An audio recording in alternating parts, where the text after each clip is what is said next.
बिस्मिल्लाहिर्रहमानिर्रहीम। शुरू अल्लाह के नाम से जो बड़ा मेहरबान और निहायत रहम वाला है। मुअम्मर काजी 7 जून 1942 को अतालवी लीबिया के शहर में पैदा हुए। मुअम्मर काजी ने 1969 से लेकर 2011 तक लीबिया पर हुकूमत की। गद्दाफी के दौर में लीबिया एक ऐसा तरक्की याफ्ता मुल्क था कि आज के किसी मुल्क की मिसाल नहीं दी जा सकती। अवाम के लिए बिजली, इलाज बिल्कुल मुफ्त थे। लीबिया में तमाम बैंक रियासत की मलकियत थे। जो शहरी भी कर्जा लेना चाहता उसे बिला सूद कर्जा दिया जाता। गद्दाफी से पहले लीबिया में सिर्फ 25% लोग पढ़े लिखे थे और गद्दाफी के दौर में सर्वे के मुताबिक 84% लोग पढ़े लिखे मिले, जो कि मुफ्त तालीम की बदौलत मुमकिन हुआ। गद्दाफी के दौरे हुकूमत में लीबिया पर 1 रुपए का भी बैरूनी कर्जा नहीं था, हालांकि लीबिया के असासों की मालियत 150 अरब डॉलर थी।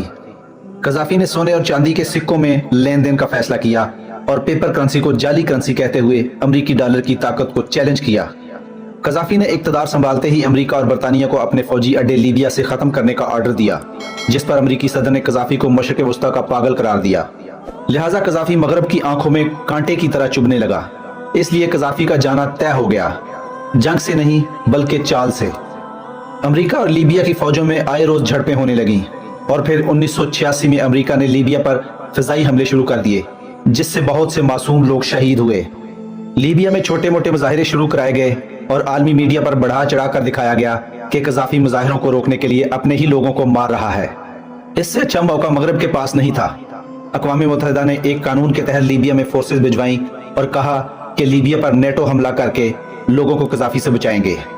20 अक्टूबर 2011 को गद्दाफी 80 गाड़ियों के काफिले के साथ बिन गाजी शहर जा रहे थे कि नेटो फोर्सेस और बागियों ने उन्हें पकड़कर बेरहमी से कत्ल कर दिया। उनकी लाश एक नाले से मिली। गद्दाफी के बाद आज लीबिया में हर तरफ अफरा तफरी, लूट मार और बदउनवानी अरूज पर है।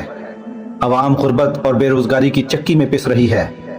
दोस्तों, वीडियो अच्छी लगी हो तो चैनल को सब्सक्राइब करें और वीडियो दोस्तों के साथ भी शेयर करें। अल्लाह ताला आपका हामी और नासिर हो।